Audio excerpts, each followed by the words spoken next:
Welcome in, everybody. This is going to be an amazing night. Hello, Jen. Good to see you. Hello. You know, I am so excited. I've got butterflies. I'm excited. I'm nervous. I just can't believe we're finally here. Yes. Ah, We've been talking it's about going to this be for great. weeks. You know, when I started the channel years ago, I said that I had two outstanding long-term goals, and that was to sit here someday and talk with an Imagineer.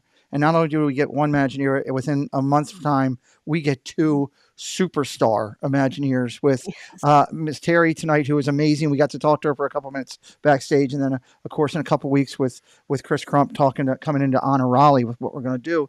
But this is going to be an exciting night. And boy, she's just a ball of energy, huh? She is. She is. And I could tell she's going to be a great storyteller. And I think all of our watchers tonight are just going to be completely overwhelmed with the stories that she has. I mean, I heard a Absolutely. story that left me speechless.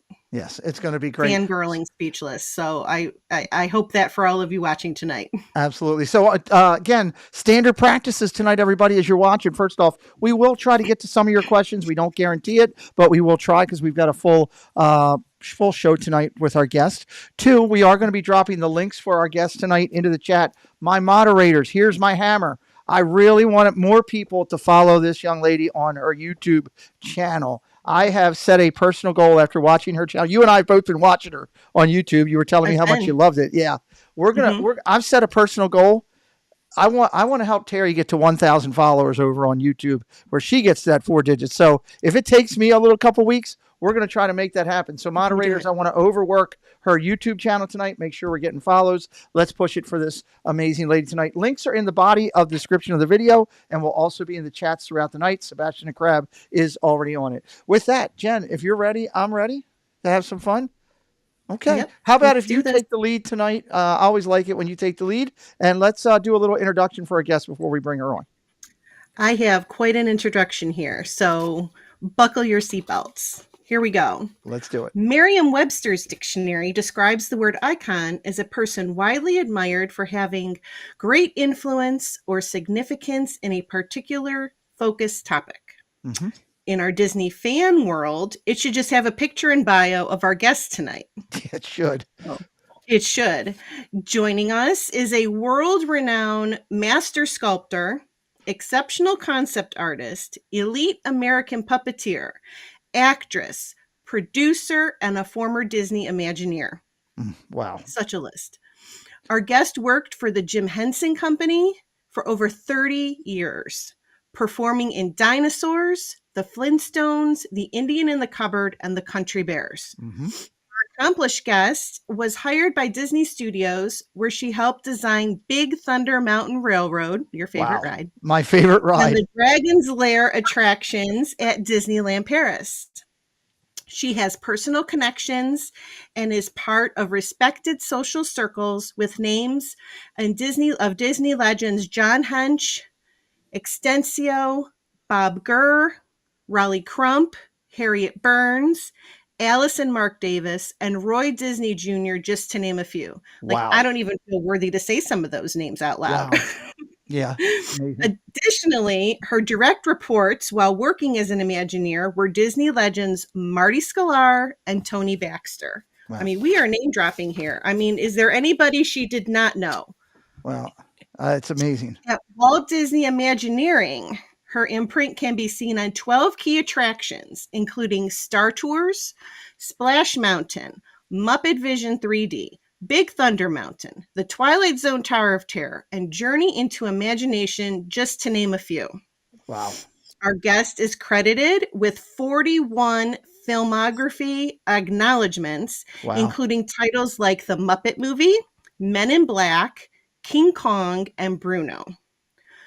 Her talents in the blockbuster Ghostbusters were impactful, as she played both of the demon dogs at the Temple of Zool. Wow. And served as the puppeteer for both the Stay Puft Marshmallow Man and the Ghost Librarian seen at the opening of the film. Two of my favorite characters in a film. Yes, I love it. I read that. I was like, oh my God, I got goosebumps. With us tonight is a pioneer, visionary, and yes, in the eyes of many, an icon. It is our honor that she is joining us tonight. Please join me in welcoming Walt Disney's legendary Imagineer, Terri Hardin Jackson. Terri, welcome in. Hi, Hello. everyone. Wow, I don't know who that is. Who is that? We all know who that is, and we are so blessed for you to join us tonight, and we're going to have some fun. Everybody in the chat, say hello to our guests, and we're going to get things running because we've got a lot of great topics to talk with you. So I figured we'd start it out with simple. Let's just start with a simple, just a simple introduction for you, just real basic for anybody who might be coming across this for the first time and meeting you before we dig into all these different topics. Okay, well, I am 67 years old, and why is that important? Because I was born in 1957. I am of mixed races, which lately has been sort of the thing that, as an actor, I wish I'd like to say that I've been auditioning because I'm good, but most of the time it's because I'm half black and look white. Take that as you will. Mm-hmm. But basically, my black father and my white mother, they fell in love and could not be married in my state, so they eloped. My mom 19, my dad 23. They had two daughters, one of them, the oldest, myself, light-skinned, and my mother automatically saw all of this hair going all directions and began to get very, very nervous because she just couldn't figure out how to comb it. And my father says, "You don't comb it. You pick it." And she was like, "I don't know," because as a white woman, her hair was the same dry as wet. Right. Whereas as an African American, as a black person, this does not happen. No. So she just didn't know what to do. And we went to visit my dad's family, and my dad, true story, pulled out an ironing board, set the setting on cotton and said, "Come here, baby," and put me laid my hair down in the iron and ironed my hair. Then my mother was, so she freaked out seeing her little daughter get her hair ironed, but that was the early curling irons of those days. So my father said, "Lead with tolerance. There'll always be bullies in this world. Poison isn't effective unless you take it." Yes. So if somebody calls you a name or whatever, it's if you take it into your body that really causes the problems. Don't believe everything you hear or read ever. And he was my guidance and my mentor, and it and art was what really set me upon the path of that huge resume that he well, and we're going to talk about your dad, and we're going to talk about art today and a little bit of everything. Yeah. With that, I'm going to turn it over to my broadcasting partner and say, "Jen, let's go." Well, first off, we all know that your career is plentiful with success stories. But could we talk for a moment about a key part in that story, which was your time as an Imagineer? Can you share with us and our audience what that time in your life was like and what working for WDI meant to you? Well, WDI, which you all know, stands for Walt Disney Imagineering. But what you don't know is that you don't fall into this job. I'm sure there are people who do fall into this job, but I think if someone falls into it, it's not necessarily the luckiest thing. I think you appreciate it just as much if you have to fight and claw and get the machete out and cut the vines away and get to the golden idol and finally make it through that door after months of just working hard to get there. And once you're there, oddly enough, they say, "Where have you been?" And you're like, "Stupid me. I thought I'd come in the front door and I should have gone in the back." So a lot of times your ideas you've got to just be aware that your opportunity can come from anywhere. Be ready to go through it because the door of opportunity doesn't stay open too long. Right. The key that I love about Imagineering is collaboration. You have the creme de la creme, some of the most amazing artists that you have ever seen in your entire life, it feels a lot like the wizardry school of Harry Potter. People seem to just pull things out of the air and create things out of nothing. and you're with them, and the ego is left at the door, and you all collaborate. So you're saying to yourself, oh my gosh, I'm working with John Hench, or I'm sitting next to Herbie Ryman, and yet it doesn't feel that way. So it was just an amazing opportunity to be a part of this, and I had never designed attractions before, so that was pretty amazing. And to be told that they had been waiting for me was pretty exciting too. So That's awesome. Yeah, And obviously this is Big Thunder here on the screen that we're looking at. Yeah, it's incredible. Yeah, my first job was to do rock work for Big Thunder Paris. And a lot of sculptors said, rock work, that's not really sculpting. And you said, yeah, it is, because when you create rock work, the first thing you realize as a sculptor is that you stop 50% of the way. So you go halfway into your sculpture, you stop. Whereas most sculptors, you take it A to Z. Here, you stop in the middle. If you don't stop in the middle and you push your sculptures all the way to Z, it looks fake and phony. And you were looking for that God is God moment, where it looks like rock to you, and you stop. And that is the hardest thing for sculptors to do, which is one of the reasons a lot of time they're always looking for people who do rock work, because it's very hard for a sculptor. They just don't seem to embrace the fact that you've got to put, utensils down and do it. So obviously, I'm gonna do what Jen loves. Jen loves when I do this and I go off script. I'm gonna go off script already. I'm sorry. She's incredible. Terri, I gotta ask you, did you have the feeling of how big these concepts were, like Big Thunder, when you were working on them? Did you realize how important they were going to be to hundreds of millions of people that come to those parks? I think every artist wants to make their mark. Yeah. And I really felt that Disney was, when I was a little girl, I sat on the Jungle Cruise and I went round and round and round. Back in my day, I could go round and round and round and round and round again. They'd just leave me on there and I'd sketch all the animals. And they told me about Blaine Gibson. And there's a thing called Imagineers, and they create all this stuff. And I became obsessed. I started to pour through newspapers and watch Wonderful World of Color and look for Blaine. And I remember seeing Blaine was so exciting because he walked us through on Wonderful World of Color, his work. Right. And I got to go work with this guy. I love it.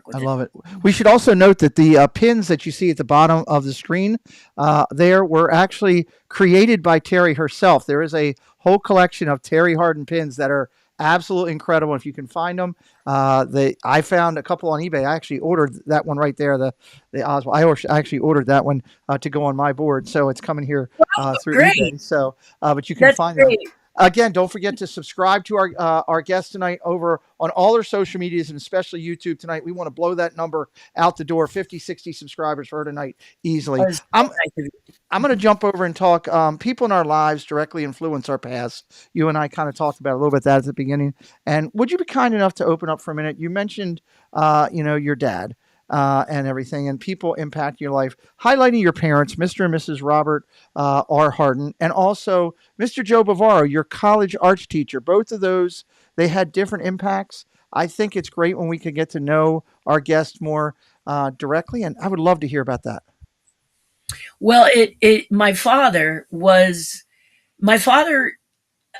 born in 1933, okay. A black man in a society where people did look at your skin. And my dad never really let that be a challenge. He always looked at people with tolerance. So when he taught his daughter, he said to his daughter, listen, there are areas where white people have never seen a black person before. Correct. If they haven't seen a black person before, how do they know how to act? And so you can't, when something comes out of somebody's mouth, maybe they don't fully understand what they're saying. You can tell by the body language, you can tell by the facial expression, but in today's world, the rappers use the N-word like it's, ordering coffee. So Correct. If you see a white kid singing it, they may not understand the ramifications of who can say it and who cannot. Right. So if we lead with tolerance and be a bit more understanding, do you know what that means? Do you know why you Right. shouldn't be saying that? Instead of, "Rawr," you know, I mean, people get offended at the drop of a, manhole cover. We can't call a manhole cover anymore because I don't know why. Life But has changed. It's just so bizarre that you say, this is why Father, he said, look, don't buy that book. Find out if this person is someone who, learn about this person a little bit. Sometimes if it's a bully, you can't. You can see the venom, the spittle coming from their mouth, and they're being crazy, obviously. But my dad, I remember I was in the 6th grade, and my dad said to me, "You're going to be even more challenging," because my hair was my father's hair, blonde, a haystack, sticking all directions. So people used to call me Phyllis Diller, or they didn't really know where this little white girl had gotten such hair. Right. They didn't care, really. They just made fun of it all the time. And at one point, I was in the 6th grade, and a kid ran up to me, and he stood about 2 feet away from me. And he said, "I know all about you. You're just a," and he used the N-word. Well, I didn't know what it meant. My family didn't use it. My family, we were in a group of people.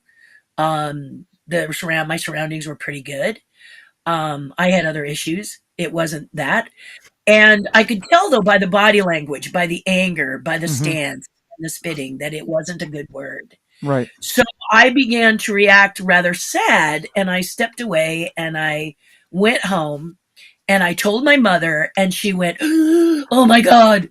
And she said, you gotta wait till your dad gets home. You gotta wait till your dad gets home. Now, my mom was that kind of a person. She was the younger of the two of them, and she fell in love with my dad. And they knew each other, I guess, for a short time. They met in college. And my mother said that when my dad walked into the room, she forgot her name, she forgot where she was, and she forgot she was engaged. Mm. Yes. Okay. I think pretty good. You're hit by a thunderbolt. Yes, that is a thunderbolt. And so I think for her, she hadn't seen a lot of Black people, but she knew that this guy was just, amazing. And so she said, please go sit on the porch and wait for your father.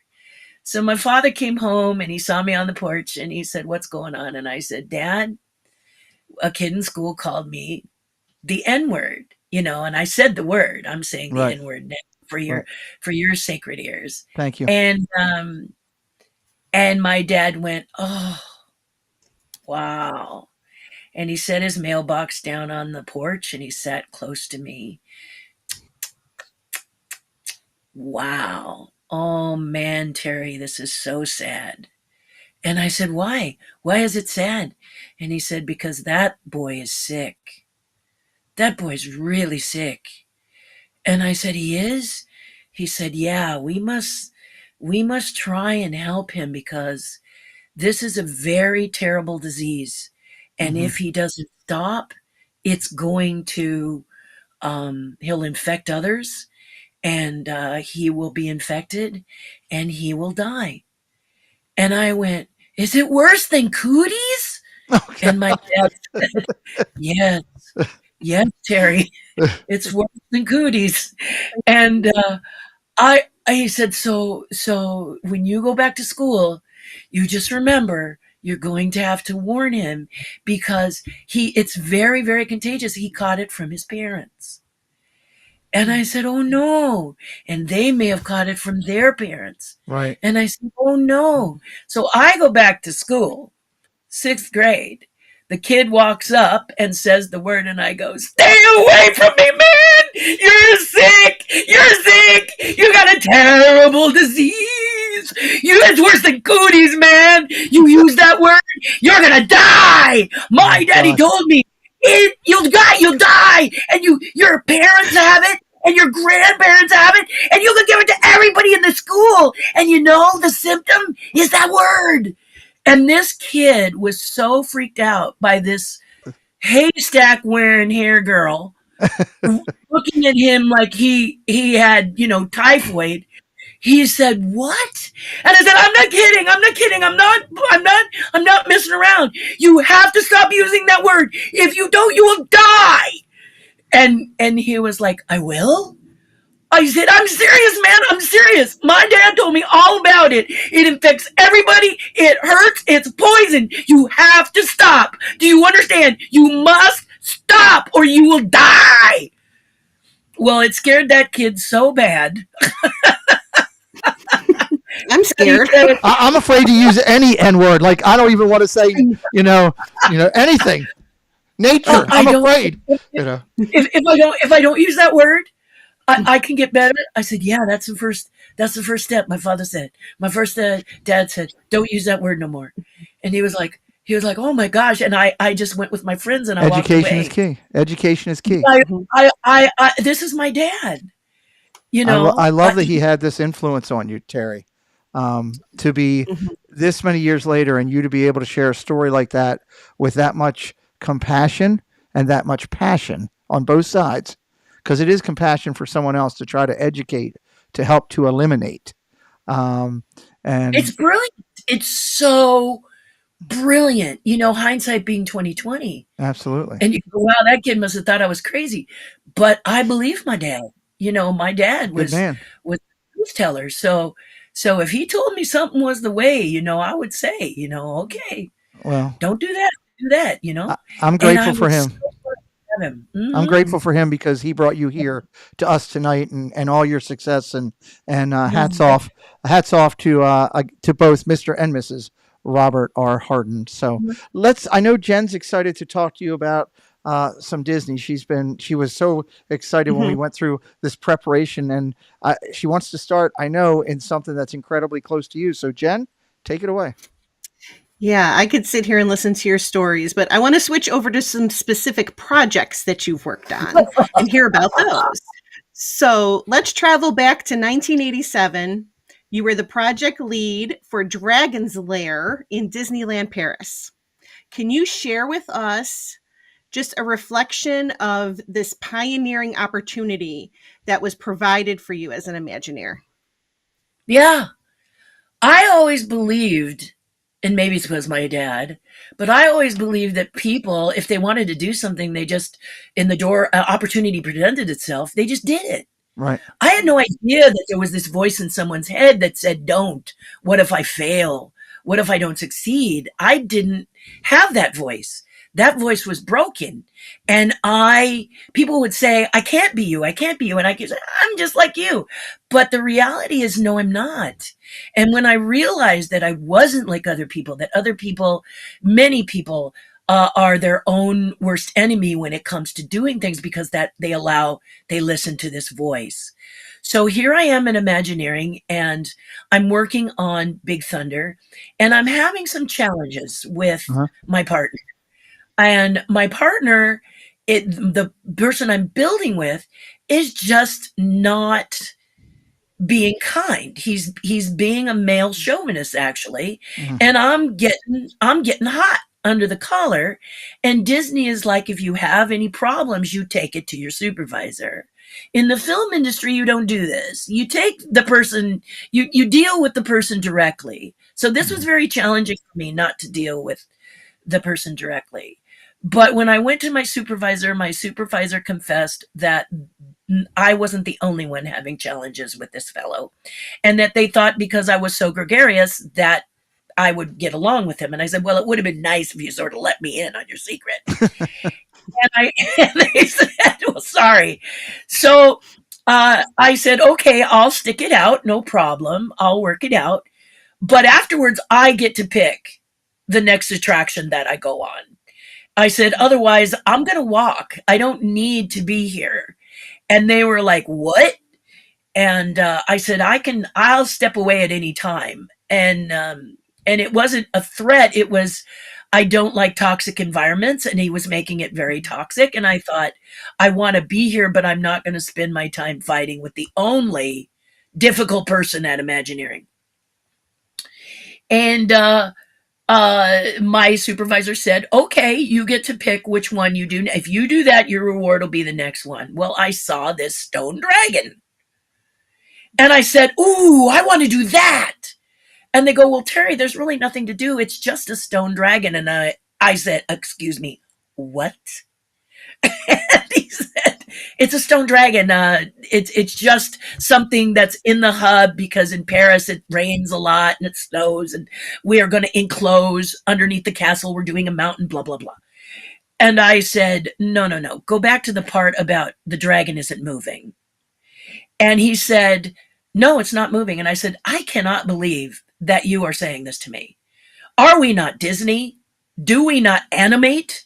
Aren't we about animation? The last time I looked, Plus we were. What's the deal? Right. And he said, look, I'm sorry, but that's the way it is. I go, no. No, I can't have this. Okay, so let's find the person I have to talk to, and we need to fix this. And he says, well, finish Thunder and we'll talk about it. So I went back and told my partner that he was going to sculpt on one side of Thunder Mountain and I was going to sculpt on the other side. And then if I caught him sculpting the stuff that I was blocking in or setting up to carve, they would find me beating him up on the floor, us wrestling on the floor. When they came over, we were going to be duking it out because you're not going to touch my stuff. And I think he kind of liked that because I just walked right up to him and said, you need to be nicer or kinder or I'm going to lay you out.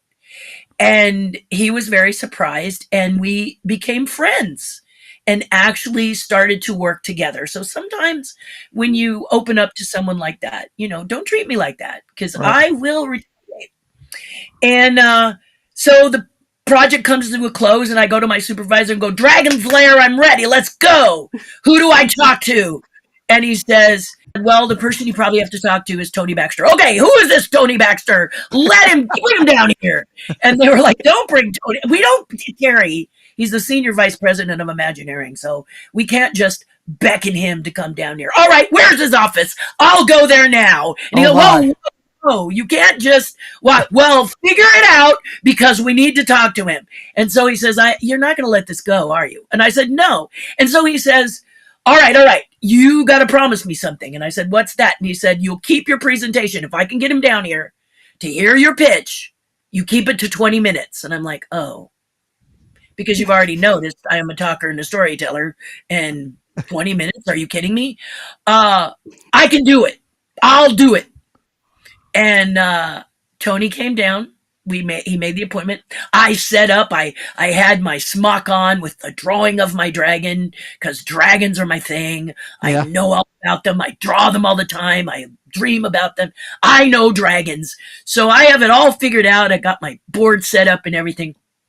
And I can tell Tony Baxter's in the room because he has an entourage. He has about 12 people following him. So I figure the guy in front must be the big guy. Right? You got people with pads. You got people with a little bit of water, whatever. One guy sits a chair down and Tony sits down in front of me. And I go, that's got to be Tony Baxter, And so everything quiets down and everybody looks at me and he says, are you Terri Hardin? And I said, yes. Are you Tony Baxter? He said, yes. And I said, and then I went down into a sprinter position. The Olympics are coming to Paris, oddly enough, and I took the of a sprinter. Okay. And he said, what are you doing? And I said, say go. And he said, what? And I said, say go. And he says, go? And I said, okay, here's what I'm thinking about the dragon. The dragon has got to be animated. Why? Because we're Disney. We're not Universal. We're not Magic Mountain. We're Disney. And Disney animates. Disney does not do a stone dragon. A stone dragon is ridiculous. So I have it all planned. The dragon will be here with the head. Then it goes up and then it breathes fire. And then and he goes, whoa, dear Lord, please stop. And I go, Baxter, you're cramping my style. I only got 20 minutes. Let's go. And he looks at me. Now, probably everyone around me was like, did she just say Baxter? I love it. And I said, and he said, well, if I give you more than 20 minutes, will you slow down? and tell me what you need to tell me? And I went, yeah. And so I walked him through my whole concept. And afterwards, he nodded and he looked at me and he said, okay, on one condition. And I said, what's that? And he said, you do it. You make this. Nice. And I went, oh, and I swallowed because I had never designed a ride before. But as I told you, I knew dragons. And he said, the second condition is I want you to do a photo spot, but I don't want to tell it's a photo spot where a guest can come and get a picture. Right. With the dragon. And I was like, I've got it, man. I've got it. So I was put in charge of the project. In fact, I was the only one sculpting on it for months. I love it. And it was the things about this dragon. Have either of you seen it? Yes, I've seen pictures. I haven't seen it in real life. I haven't been there yet. It's incredible. It is phenomenal. And the reason I say it's phenomenal is because I wanted you to feel it. As a sculptor, it's more important to feel than to see for me. You've got to feel it in your chest. There's something inside that's got to move. And so for the dragon, I built the platform for her head, and it is a she. Fans say it's a she. However, they haven't told me her name yet because I didn't name her. I said, this is your dragon. This is not my dragon. I am the tool through which you flow. So I am sculpting this so you will enjoy it. So you got to name her. So maybe there's various names for her. She goes by another name or whatever. And I put the platform where her head rests slightly lower than where you stand, so that when the head goes up in the roar position, your body makes a movement. Whether you're sitting or standing, your body's going to make a movement because you're kind of leaning a bit over, and then you go like this to see above you, and then she, breathes and does her roar and everything. The paw while sleeping, I got from a dog. The tail, it comes from a cat, because a cat's personality is often told by the tail. Swishy, they're angry, smooth, they're thinking. Whatever. And then a dog, when they chase squirrels or whatever and they're sleeping, the little paw always goes like this. So when she dreams, her paw goes like this, and the smoke comes from the mouth. So it's all this detail. It's incredible detail. I was about to say that the detail is incredible, and I love the fact that Tony Baxter, in his position, and Disney entrusted you at that point in that time when it was different for a female to be entrusted in something major like that, and it's a true testament to you for your character, for your talents, and I love that. It's possible. Yeah. It wasn't done. They did not necessarily let women design an entire ride, and this is what happened halfway through the designing of the Lair, was that an entourage that was not Tony came in and said, "You're designing this alone?" And I said, "Yes." And they said, "Well, we've got to get a man here to work with you." And I was like, okay, whatever. And everybody was like, what? But again, I didn't buy the book. I thought, oh, another collaborator? Ooh, I wonder who I'm going to get, Right. And I got Brian Jowers. And Brian Jowers is so brilliant. I mean, if you look at his art, you can tell art's amazing. When the painting was painted, what hour the painting was painted. And I was like, whoa, this guy's good. Yeah, his colors flow. Oh, he's a concept artist, Imagineer. No longer there, but amazing guy. Anyway, long story short, we started to collaborate on how we could improve the attraction, which I apologize, and I'm so sorry. It never happened. And one of the reasons it didn't happen is because the guys we presented it to, which were not Tony, didn't understand what we were doing. Right. But what we did was we came up with this idea, and we were electric. The thing is, when you both have an idea that really gives you a charge, you can barely breathe. You're so excited because you want to execute it. So one of the things that I didn't want to do was the chain link fence that divides it. As you know, if you go there, it's there. So, but I didn't want it there. And Brian and I came up with this idea that when you come in one door, you see a skeleton. And the skeleton goes through the entire cavern. So you see the skeleton tail, and then you walk before the dragon, and you're actually walking through the rib cage of the beast. And then you walk a little further and you see that there's a sword in the chest. And for the savvy Disney person, they're by now going to go, Yeah. what? They slay the dragon. Yeah. And they walk a little closer and a little closer. And by the time they get to the skull, they realize that it's the dead Maleficent. Yep. That's the whole And it's storyline. a secret that they can keep. It's a cool secret because guests love secrets. They love to find that little something about the park that maybe nobody else notices or realizes. And we thought we were on something. Sleeping Beauty's castle, skeleton of the Maleficent from the film. There's another dragon here. What's the deal with that dragon? Explain that to you later. But the bottom line is this is the cavern where she is obviously, her bones are resting. And but they didn't get it. They didn't like it. They said, we don't understand. Why is that skeleton there? And we were like, Sleeping Beauty, Maleficent, you know. Right, the storyline. The storyline. Have you seen the movie?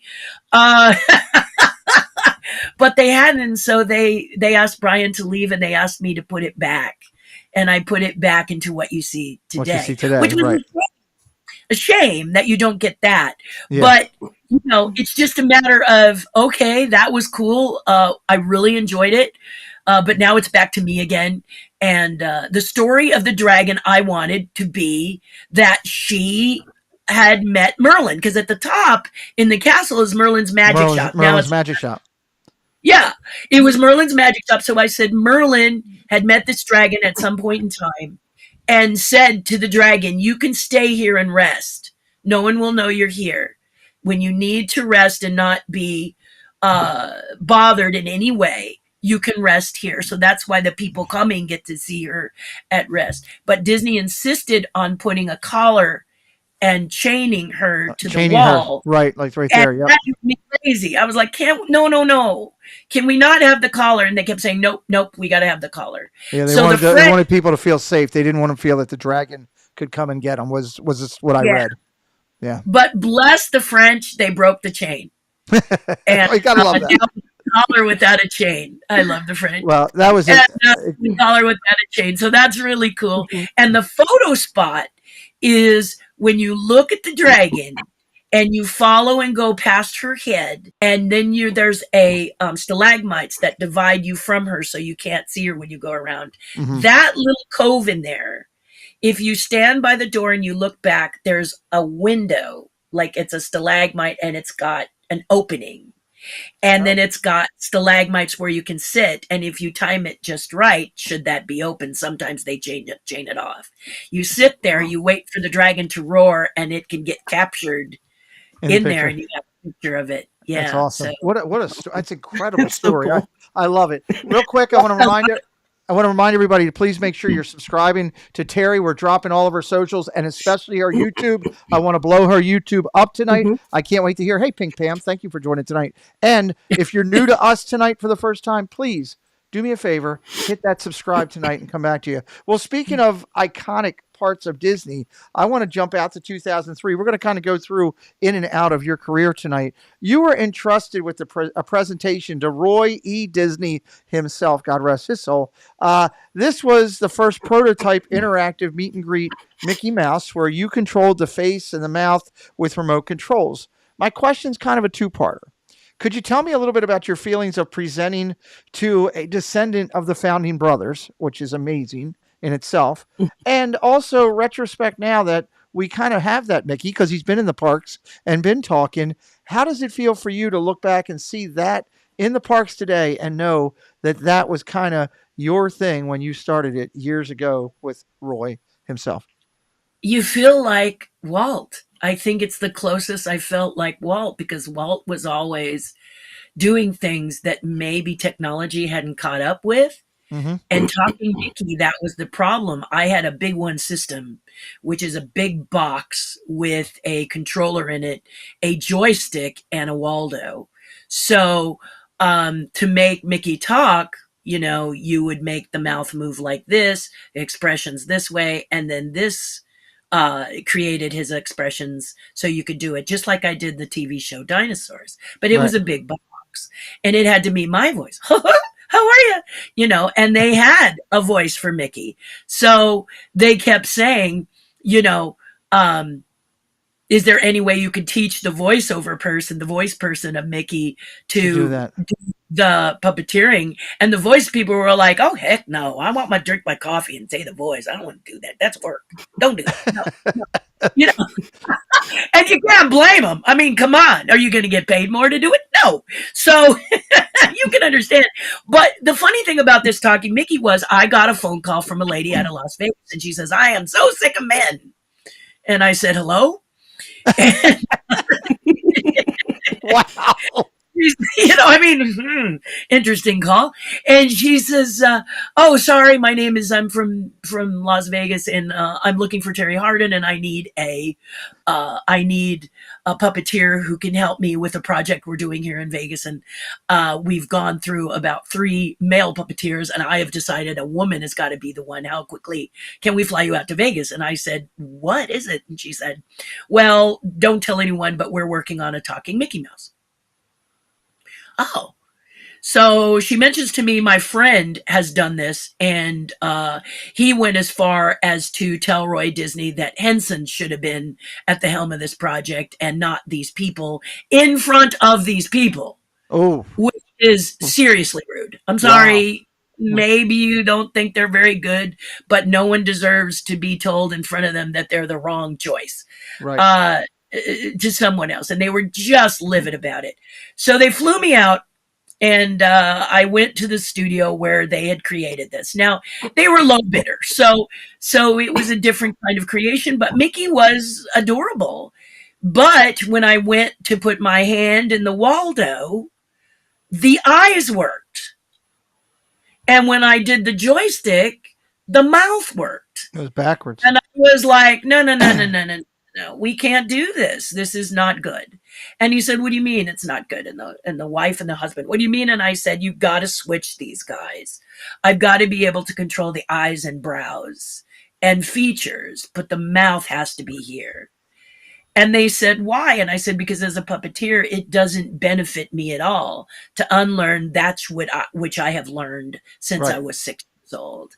It just doesn't, for this project, no, I will not do that, nor should anyone do that. And they said, it's going to take me all night to change it. I said, you need to change it if I can help you at all. I can't help you if you can't change it. And he kept saying, well, will you guarantee that you can make it perform if I switch it? I said, no, but I will guarantee you I can't if you leave it the way it is. And they were like, and they rolled their eyes, and he said, okay, I'll change it. So I went on, they took me back to my hotel room. I said, seriously, you don't have to, but I am not the person for this job if you're going to force me to do that. And I've always told people, be willing to say no sometimes. It's very important. Right. And I went back to my hotel room, and when I came back, they had changed it. And so I said, give me a couple of minutes. I want to program this. I want to program this. And when they came back, Mickey said, you need me. So I could make the lips do, oh, you need me. Oh my gosh. I love it. And whoa. And he went, what? Wonderful, huh? I mean, they just were blown away. But I said, see what happens when you have the right tools, you can do it. When you have the wrong tools, a screwdriver is not a hammer, dude. I don't care how much you want to believe it is, it's not. So they were really excited, and we went through some practices, and then they said, okay, in 2 weeks, we're going to go to Disney and we're going to present this, and you are not to talk to anyone. You come in, you do the Mickey. No, we've had puppeteers say it before. It's not been good for us. Please don't say anything. I said, but, and they said, no, don't. I said, okay, I won't. So we went 2 weeks later to the building at Walt Disney Pictures with the dwarfs on the outside. Yes. And I set up and I waited, and in walked Roy Disney, and he said, Terri Hardin, what are you doing here? And I said, "Hey, Roy, what's up?" And they went, "Ooh!" And I said, "We're here to demonstrate talking Mickey Mouse for you today." And he says, "Really? Well, I'm excited to see it." And I said, "I'm excited to show it to you." So I said, "Why don't you sit over here in the king's chair, and we'll run some dialogue. Oh, by the way, these are the two people who built it, you know, and they've done a terrific job. I think you're really going to like what you see." And then I performed it for them. And Roy said, "It's amazing." And I said, "Thank you." He says, "I think the next thing to do is to take you guys to Florida, put someone in the outfit and see how it works with a Mickey Mouse suit performer." And I said, to the people, they go, "Great." I said, "Okay, great." And they left and they looked at me like I had three heads. I said, "Well, you didn't ask me if I knew him. I have been an Imagineer for a lot of years, you know. Right. Roy and I have known each other for years, you know, and That's a great story. yeah, it I just, love it. you know, and I helped him out. I did tell him. Now, why did they design Talking Mickey so bass backwards? Because he is a guitarist. Ah, So as a guitarist, he suited everything's it different. to him, Right. and a puppeteer the opposite. Puppeteer's different. So I love it. but technology wasn't small enough to create Talking Mickey until you see him here, when it became a little chip that they could plug into the head with various movements. You might have a puppeteer do the original programming Right. and articulation, and they put it on a chip, snap it into his head, and the performer, he's all self-contained I now, love it. voiceover, he can do it, and bingo. And it's great to see him. When he was in front of children, though, he scared them. Oh, So yeah, it's different. seeing Mickey talk for children was like, no. Right. Now I think it's not quite as scary, but in the beginning they went back to the non-talking Mickey for a while. Well, it's great to see it there, and to know now, knowing you, when I see it, will know that you were the first hands on that. So that's awesome. And obviously, speaking of talking Mickeys and puppeteering, and there's nowhere better to go than to talk about some iconic bears that Disney knows. Yeah. Jen? Yes, I want to switch over to the Country Bears attraction. Let's talk about that for a little bit. It's one of my favorite park experiences, and those characters brought to life are nothing less than amazing. Your time puppeteering for Big Al and Trixie St. Clair must have some impressionable memories. So, could you be kind enough to share those with us? Yeah, I will. I'm working with Henson. I've been a Muppeteer now since 1982. And they bring us together and they go, "We're choosing half a dozen of you to go and audition for the Country Bears." And I was like, "They're doing a Country Bears movie?" And they said, "Yeah." And they said, "Terry, we're going to put you in the mix, you know." So we go down to Disney, we get a script. Turns out it's the wrong script. It turns out to be an early version of the actual script. So I got the wrong script sent to me, and I go before these people. Doesn't really matter. They just want to kind of mostly interview you and see which character you want to do. Well, most of the puppeteers asked to do Barry or Henry. So you have a person auditioning for the suit, or Okay. Henson will tell you, "This is going to be Barry in the suit," which interestingly enough is a young lady named Misty, who played a major character in The Mandalorian first season. So she's a very talented suit performer. She's done a lot of really fun characters. And Henson said, "This is going to be the person inside Barry. This is going to be the person inside Henry, etc., so on and so forth." But then they said, "Now, who do you want to play?" And most of the puppeteers wanted Henry or Barry. And I said, "Big Al." And they went, "Excuse me, what?" And I said, "Big Al. I mean, who else is there to play but Big Al? Big Al's in it, right?" And they said, Yeah. "Yes." He doesn't have that many lines. I'm like, "I don't care. I want to be Big Al." Well, I was one of the first people to say that, and they were really surprised. I said, "Have you ever done the ride? Big Al is the coolest character. I want to be the cool character." So they said, "Thank you." And then I was brought in before the Henson team, and I was let go from the project. Wow. And I burst into tears. I could not believe that, the good news was I knew I was always told I was in the top 10 of puppeteers. Now I knew I was number 6, because they let go of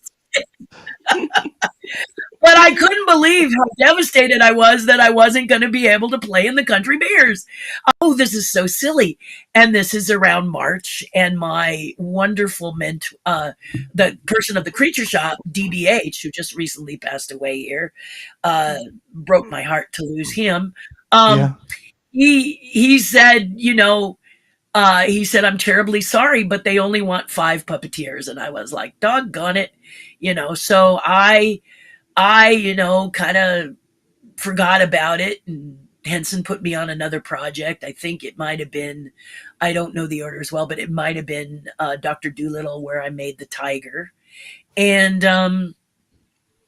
then around Christmas, I got a phone call, and the guy said, "Where do we send your contract?" And I said, "Excuse me, what?" And they said, "For Country Bears." And I said, "Excuse me, what?" Wow. They said, we've got you a contract. You're going to be in the Country Bears. And I was like, "Are you sure? Will you read the name on that contract for me, please? This is Terri Hardin." Okay. And he was like, "Yeah, Terri Hardin to play Big Al and Trixie." And Trixie? What? I said, "How fast can you get that contract over so I can sign it before you change your mind?" He was like, "You're acting so weird." And I'm like, I am just in shock that, but that's what they did. They cast me as both characters side by side. And I was thrilled to death. Now, Big Al is a very challenging suit. It's over, the head alone is 80 pounds. Oh my word. 80-pound head. Yeah.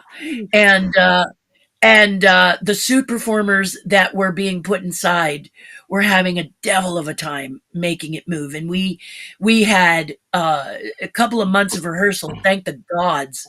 And we would practice. Could he move? Could he walk? Because the suit is very bulky. What could he do in the suit? How could we create the character of Big Al without injuring the guy inside? It had bungee, Absolutely. so that he supported the head from his back. They clipped in bungees and everything. But the first guy inside couldn't do it. So they flew in John, what was John's last name? I'll remember it in a minute. Anyway, he played the guy in the flying saucer in Men in Black 2, the crazy character in yes, that. I know who you're talking about. Yeah. But, yeah, he's brilliant. He's a brilliant suit performer. He was in Gorillas of the Mist. He did the remake of Mighty Joe Young. He was Mighty Joe Young. He's solid. Yeah, amazing performer. Wow. Forgive me, John, that for some reason your last name isn't hitting me. But he came, and even he got in it, and he said, "Oh, this is going to be some work." So we created a shuffle for Big Al. We found that if he shuffled like a geisha, it was funny, but it was also something that the suit performer could do without hurting himself. Just this little shuffle. I'm coming. So that's kind of what we did for Big Al. And I got to yodel, but it never made the cut, which just broke my heart. I had so much fun practicing and learning to yodel. This is the beauty of doing movies like this, is you're exposed to There's so much things you get to do that are incredible, and you're working hand in glove with someone as talented as John. Trixie was played by a girl named Denise, and the challenge with Denise was that she was a lounge singer, and she had to be able, as a bear, to take the microphone, but they see through the mouth. Right. So in the beginning of the rehearsals, what I had to do was open the mouth, and she would have to find the microphone. Yeah, that's crazy. Yeah. Rabbit, right? But we kept practicing where I could take a breath to give her glimpses. Thank you. Right. I'm going to sing a song called The Country Bears. You see, so I would do these little quick glimpses, and she knew when to look. She knew what lines they were going to come. So when you watch that scene where Trixie sings, it is amazing. It is amazing. In fact, it is so amazing because they were going to do sort of a montage of her romping through the fields with scarves and to show the love when she sings, did I lose your love a long time ago? So they were going to do this whole thing kind of as a montage of romping, and we were so captivating, I'm happy to say. Bonnie Raitt as the singing voice and Don Landley as Tennessee's voice as they sang together. Meeting them was definitely an e-ticket. And Nice. and working to their soundtrack and practicing and rehearsing, and then when the scene happened, it brought tears to the people when we were shooting it, and they decided to scrap the montage. So Denise and I are very, very proud of that, as is Jody and Julie. And you should be. Julianne. I mean, we were just so glad that we did this with puppets, with these two animatronic bear characters. Right. We actually pulled tears out of people's faces. In fact, Bonnie Raitt and Don came backstage to tell us they were overwhelmed. They didn't I love it. expect. Yeah, it was amazing. It's amazing It was what you can amazing. do with that. It's a great story. Was it John Alexander, by the way? Yes, John Alexander, thank you. Saving me. You saved me. You Love just it. saved me. Well, my Thank chat, I've got some great moderators. They were on it in a heartbeat. Love for John us, Alexander to death, and I feel bad that I couldn't remember the last Well, name. there we go. Are you okay? I know, Terry, we talked about, are you okay with still going for a little bit here? Because we're having a great Yes. time with you. Okay. Yes, Um, absolutely. I should, I've got the rest of the evening because okay. I made sure that. Well, thank you. know, We should we're tell you having- that you're up to 363 subscribers already now. You're up to Oh, bless your 363. heart, guys. A lot of people that Thank are loving you and much. subscribing you. So I love it. sweet. We're not done yet. We're not done. Once I get on, Yeah. Jen will tell you, when I get on a crusade, look out. I I'll- appreciate that. Is He's so determined. kind of you. Well, Yeah, the Big Al was an amazing bear, and Trixie, being blonde, we had to figure out how to perform her without pulling focus because she's on a bus with all the rest of the bears are brown. So anytime she'd do anything, yeah. the camera, people's eyes would go to her, and they would tell Denise, she'd try and comb her hair or fiddle with the purse or something. They go, stop it. Don't do that. So we had to minimally make her alive without stealing focus, which was a real very hard for Denise because she felt like she was doing nothing. And it upset her. So on the day that Trixie had her song, I said, this is our Cinderella day. Now we get to really pull out Show the you thing. stop. I love it. Yeah. I love it. Well, speaking of movies, let's transition for a second and let's talk about this because this blew me away, and I know Jen and I were both I'm shocked. so excited about this. In 19, This is in the part 19 I'm most excited about. In 1986, Captain EO brought you the opportunity to puppeteer and stunt double in a major motion picture project. However, the jewel of the project was your lifelong friendship with the king of pop and one of the greatest musicians I have ever listened to, the one, the only, rest his soul, Michael Jackson. If you would be so kind to tell our audience a little bit about the time on this project and how you valued Michael's friendship, and you were friends for a lot of years up until he passed away. Absolutely. What a wonderful guy. And I have to be honest with you guys. Michael was not the reason I joined the project. And he was part of that. But the reason that got me there was Francis Ford Coppola, because I was a huge Godfather fan. Oh, me and too. I was like, oh my God, I got to meet Yes, drop the gun, leave the cannolis, right? Tell him. Yeah. Please don't make me get all fangirl and embarrass myself, please, when I meet Francis Ford Coppola. Oh my God, I can't believe I'm going to meet Francis Ford Coppola. Wow. And you have George Lucas, who I'm known for my Star Wars viewings of 183 times in the theater, seeing Star Wars because Star Wars, the movie, changed my life. So you got your George Lucas, you got your Michael Jackson, and you've got Francis Ford Coppola, something I call a trifecta. Wow. So it was amazing. I get a phone call and they asked me if I want to work on this. And I said yes. And they said report to the stage. And I was going to build the Whip Warriors. And so they started me in a corner and told me the dancers. And I said, can I go watch the dancers? And they said no. And I said, this is ridiculous because if I don't watch the dancers, I don't know how to make these suits so that they will work with the dancers. And they said, well, right now anyway, no. So I said, all right. Well, meanwhile, while I'm working on the set building the Whip Warriors, I get a phone call at home and they say, Terri, we're looking for puppeteers for Captain EO. Could you please call us back? Well, now it's after hours. I call them back and I say, hey, I'm working on the set. I'm building the Whip Warriors. Why don't you just come down and see me or leave me a message and tell me when to come and see you? Next day they call and go, well, if you're not going to return our call, and I'm like, what?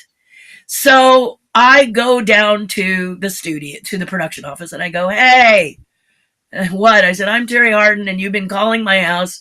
I'm on stage 11. All you had to do was walk down to stage 11, find me, and tell me what you need. And they went, right. Oh, you're already on the project. I said, yeah, I'm building the Whip Warriors. Oh, interested in auditioning for the puppet characters? I said, yes. Well, I got Idie and Odie, the two-headed geek bird characters, because I could lift them. Oh, I could not only lift them, but lift them and perform them. The heads were 15 pounds each. Okay. So I had to be able to perform them and maintain them performing for a duration of time. And most of the puppeteers are like the Henson team. It's a light, comfortable puppet, nothing majorly heavy. They're made out of fabric because puppeteers built them, and these were built by technicians, and so they were heavier than you could even imagine. And I had my training on Ghostbusters, so I was in perfect shape to lift this character and perform this character, and next thing I was cast as this character. So I really was grateful for that. Originally, they told us that puppeteers were going to be used minimally. Right. I'm very used to hearing that. I'm sorry, but the suit performers, costume characters, will be the ones we use mostly. But the two girls, the two women that were in it, Debbie Carrington and Cindy Griffo, they were tied together like a three-legged race, a three-legged, two-headed bird character in which these two little ladies were very, very good at what they did, but they couldn't make the characters talk. And that's you and Michael. That's you and Michael in that picture right there, which is... Yes, Michael Jackson got upset because everybody was grabbing him and getting pictures with him. And I was off in the corner working. And he walked up and he said, Terri, you have not even asked me for a picture. Do you like me? And I like Michael, of course. But you're not a standee. You're not a prop. You're a human being. I don't need to have a photo to validate that I'm working with you, but I'd like one if you do it. And so he came over and his photographer shot the picture. Now, when you listen to that, everyone out there, it sounds kind of, righteous, doesn't it? Yeah. But let me tell you a little secret. He's looking at my portfolio. That's what I thought. Righteous. Cool. While you take your picture, why don't I show you what else I do? Well, that's incredible. So that was in '86. So you all were friends for almost 30 years, close to it?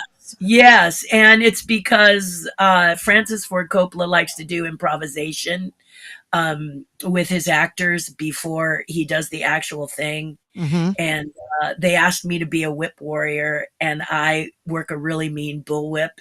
It's one of those special features on my resume, works a real mean bullwhip. And so I turned to Michael and said, I'm a whip warrior. You should run. He said, what? And I went, and he went, oh! And I started chasing him around the soundstage. And Francis was like, Terri, stop it. Stop it. And I was like, why? I'm the whip warrior. And Michael was like, oh, oh, oh, God. You were chasing Michael Jackson around with a bullwhip. Stage with a bullwhip. Oh my God. I was. Incredible. Now I It heard was it. Wow. fun. That's It was amazing. absolutely joyful. I You had know a what, great time. Terry? You know what? So the best thing here is, okay, with my past job that I did, which you and I talked about a little bit before the show. One of the things that I do was talk about reading people's reactions. And what I see now, right now, in your face is so much love for Michael in talking about him. That is the most beautiful thing I think I've seen on my channel in a long time. And I just got to say Well, that. That's let me incredible. hit you. Let me hit you with my best shot. Uh, I'm gonna do it right now for all of those who love Michael Jackson. Okay. I used to have my lunch on the stage of the Captain EO set. I tend to like to be with myself and my own thoughts Right. because it can be very, very crazy. And if you haven't seen dancers or you are a dancer, you know you're a lot like Locust when it comes to food. And after you get across the craft services table, there's nothing left. The tablecloth is even missing. You know you're like that. So this was the case with the Michael Jackson set. The dancers would go, you'd get your food as quickly as possible, and then the dancers would come through. But I love the dancers. You all are amazing, but you have metabolisms like nobody's business. So I would adjourn myself from a busy cafeteria or anything like that, and I had the set was a hot set, meaning that you shouldn't go on it, but I knew what that meant, so I didn't touch anything. I'd take my lunch in there every day. Well, one day I heard noises, and I said hello, and back was hello, and I said Michael, Terry, Michael, what are you doing? He says, oh, I'm working on some equipment for the music. And I said, am I in your way? I brought my lunch. I usually eat here. He goes, no, no, no. Come in.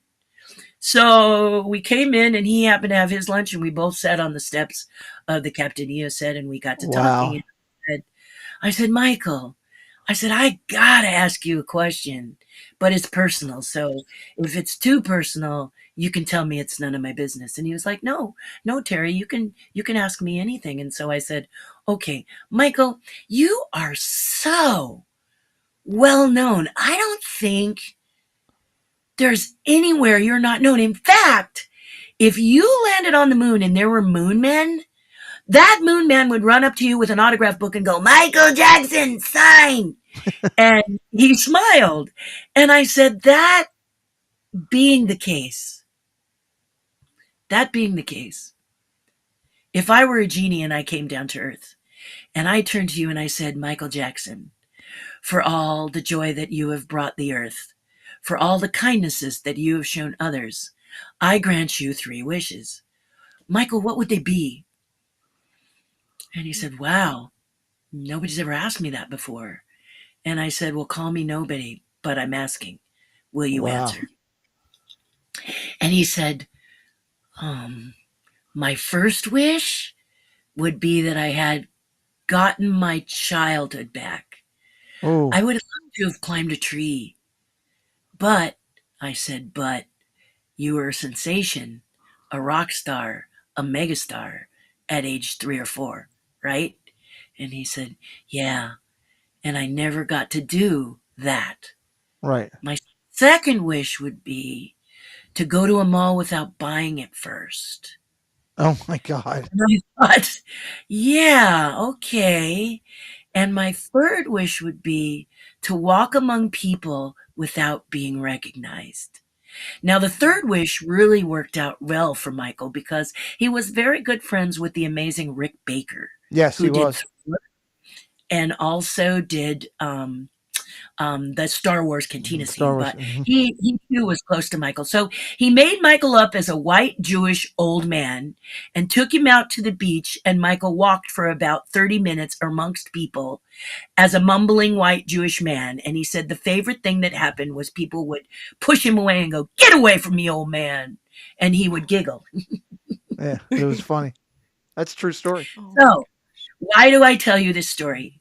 Why do I tell everyone who's listening this story? Is it because I want to pat myself on the back and tell you how close I am to Michael Jackson? Well, the answer is no. No. I'm not telling you the story because of that. I'm telling you the story because for all his wealth, for all his riches, and for all his talent, the one person Michael Jackson wanted to be is you.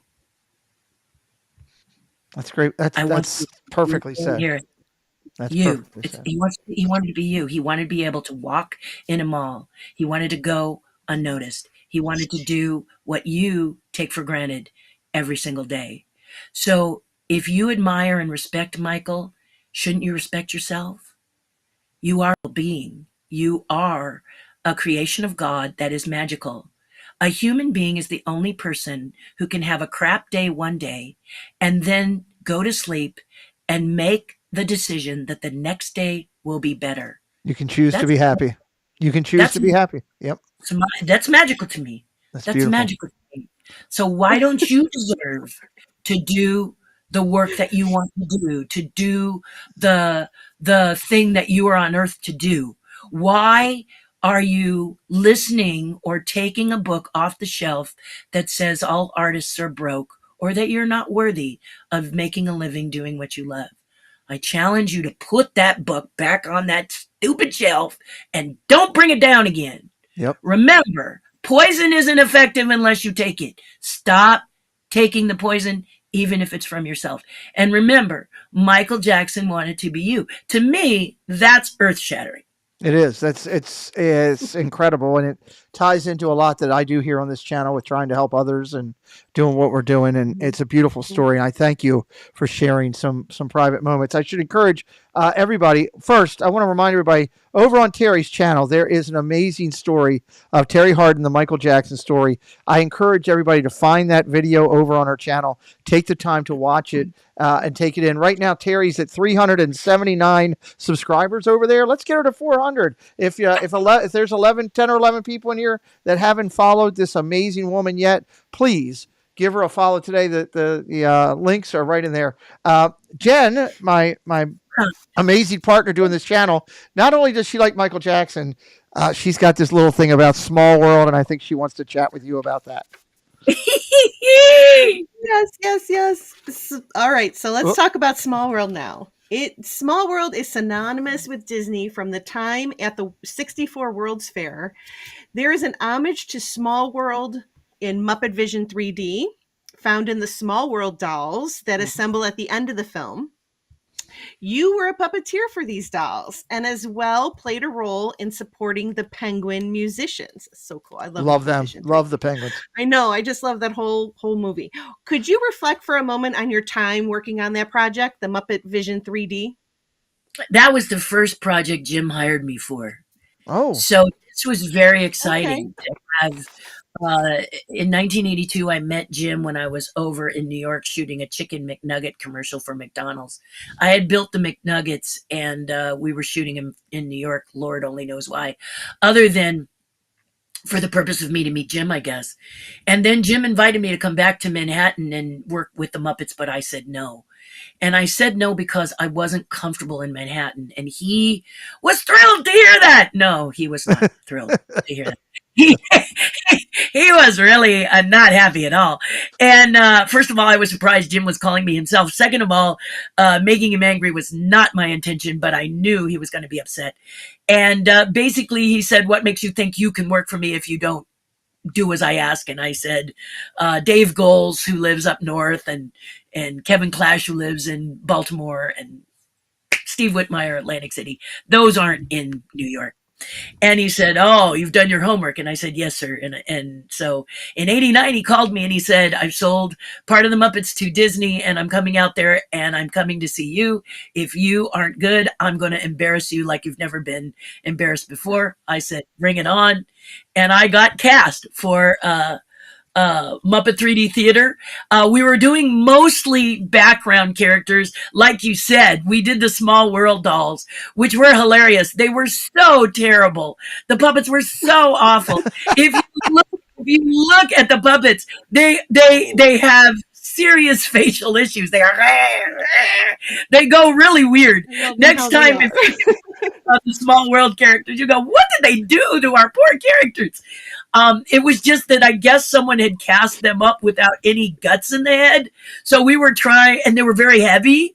So wait till you see it. You will just be like, oh my gosh, what did you do to those poor dolls? But anyway, it was great to have them there. They were really a lot of fun. But the idea was that the Muppets are just creating this relationship with everybody, and everybody's getting along. Right. If you look really hard while the soldiers are marching, one of the puppeteers from like Kilroy was here goes by like this. I never realized that. Oh, I got to look for that. You got to look for it. I love to tell you little hacks you can do on certain things. And that one was fun, but it was great. What happened is we went over and we were shooting at Walt Disney Studios, and Jim was sitting in a chair when Disney said, I don't think we need all these union puppeteers. And Jim said, okay.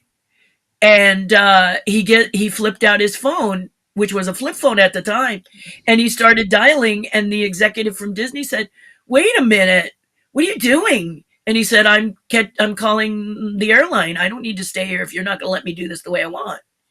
And they're, what? You're leaving? And he said, I need union puppeteers. I need professionals. I can't have anybody off the street. We don't have the time, nor do I want to take the time. You have tons of puppeteers here, which I've managed to audition. They need to be union, or I need to go home. And right there, Disney said, okay, put the phone away, and kept him. That's great. Kept him. He was always an advocate for the professional puppeteer, and I'll always be grateful. So we had a lot of fun doing the different characters and watching them do their thing. The thing is that we are West Coast, they are East Coast. It's a big difference. I know that Florida would like to think that they are the hub. They are not. No one can really be the hub if they're West Coast or East Coast. As a Disney artist who does a lot of sculpting for the company, West Coast has a different attitude from East Coast. East Coast is more accepting of artists playing free form with their characters. Mickey with a bunch of paint splashed all over it. Yes. Or a Jim Store wood-like sculpture. West Coast wants them to be what's called on model. They want them to look and feel in their hearts like the actual character sitting in their hand. Okay. You have a better success if you do more realistic characters for the West Coast than you do on the East Coast. East Coast is just a little more open to where it is. To whatever our characters. West Coast is like, dude, not happening. On model or no. Now some are different. Some will grab your Jim Shores or some of these that are a little more avant-garde. But for the most part, they want it to be on model on the West Coast. So you cannot be someone who doesn't understand both parks if you choose to just do it all by one standard. You choose to make it all Florida or all California. Either way is not working for both parks. So this this attraction was a lot of fun to do. And one of the things that Jim thought was that since he had these puppeteers, that he would teach us the Muppet way of performing. So the performer of Scooter would take us aside and have us perform for him and kind of give us little tips. Now, I love this. Nice guy. He's a nice guy. I love this. I thought this was, wow, who gets a chance to do this? But many puppeteers did not like it. How dare you? I have been in this business a long time. You don't need to tell me how to work my characters. I think that's pretty, narcissistic of y'all. Right. That your way is the way to do it. And so there was some challenges there. Those who wanted to do it would do it, and those who didn't would go bite me. But we were all people who were together and being performers. Oh, but there was Lucas, Ron Lucas in Vegas. He's been a ventriloquist performer in Vegas. I think he's still there. He's just been there forever.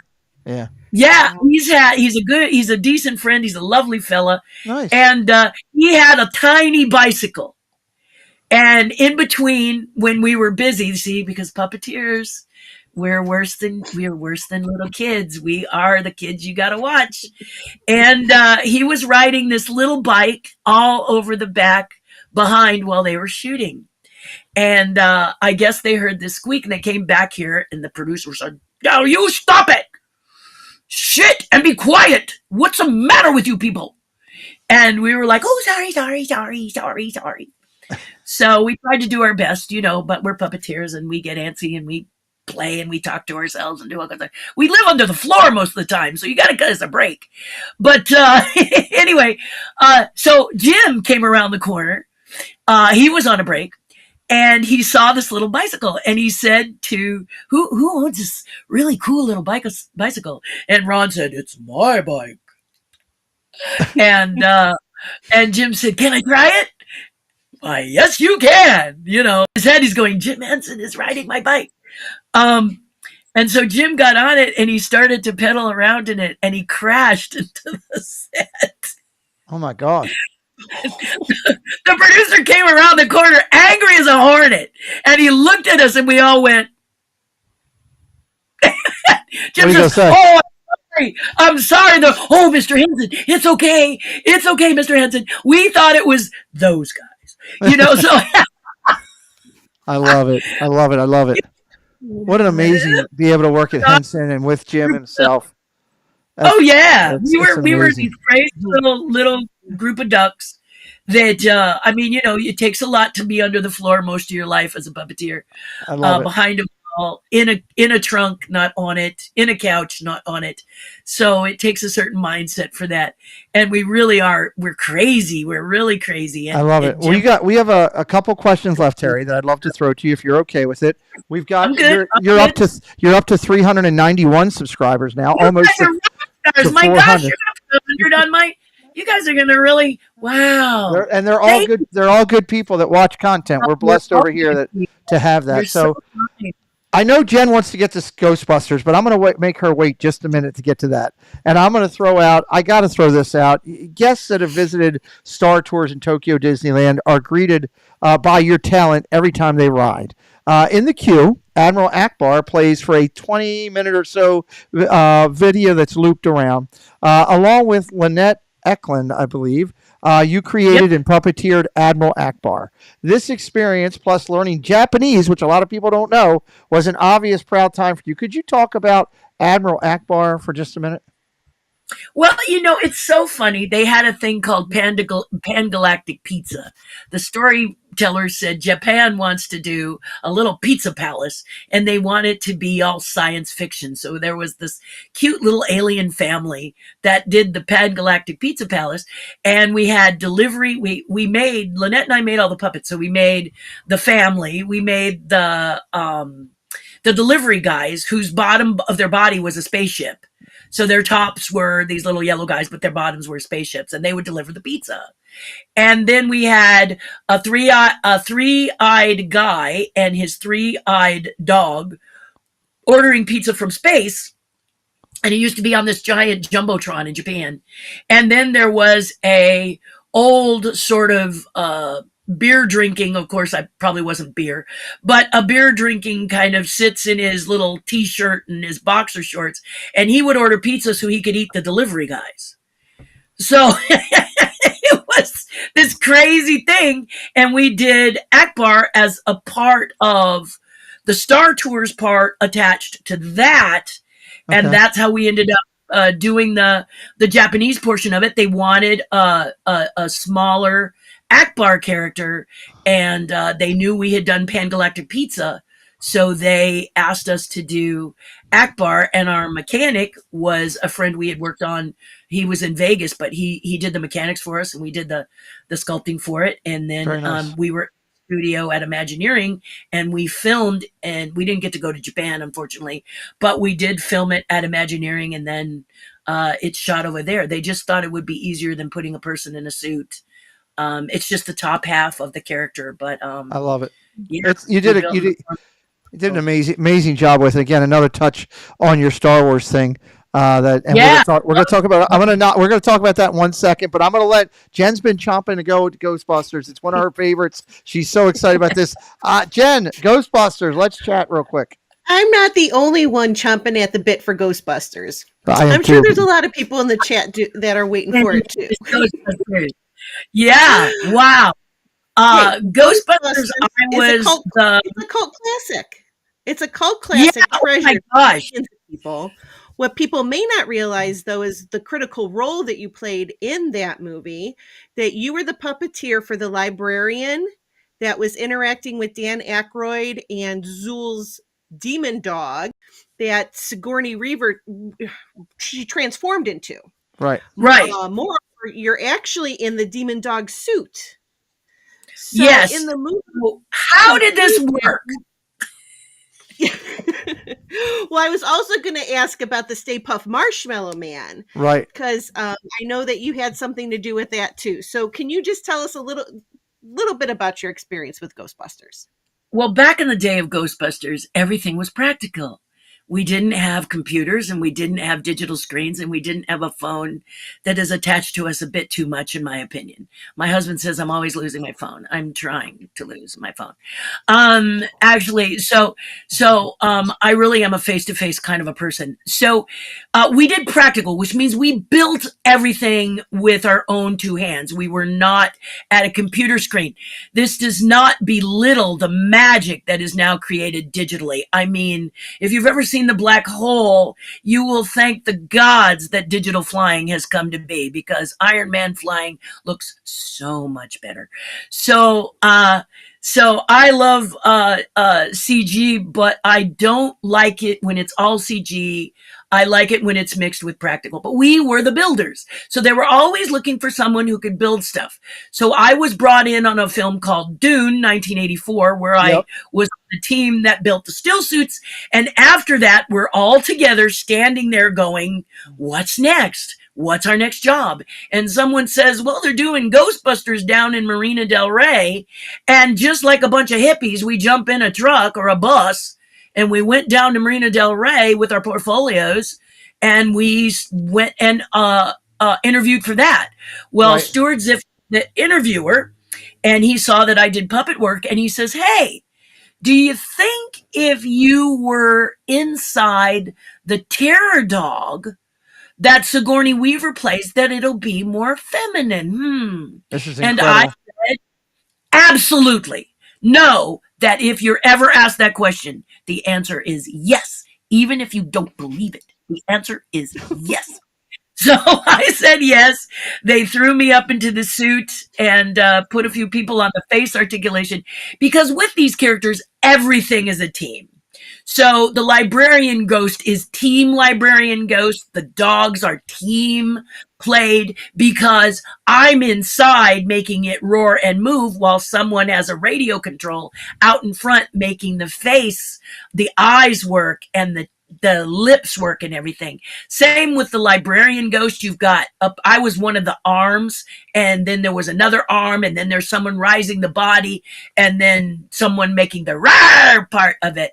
So it is a team effort. In the one on the bed, I'm not in the suit. It's actually a friend of mine. And then I am doing some of the controls on the side to be on that team. So everything is a team. But I was the main body of the terror dog that's in the refrigerator and in the doorway that Sigourney portrays. Huge. That's and what a thing. Now, I got to tell you something. I'm just blown away. I got to tell you that I read the script and I did not laugh. I am a terrible script reader. I do not laugh at anything that I read. I wish I did. And I really didn't know what to think about Ghostbusters. I was excited because I wanted to work with Bill Murray. I had seen him in Caddyshack, and my mentor played the gopher. So I had seen Caddyshack because I watched it to see the gopher.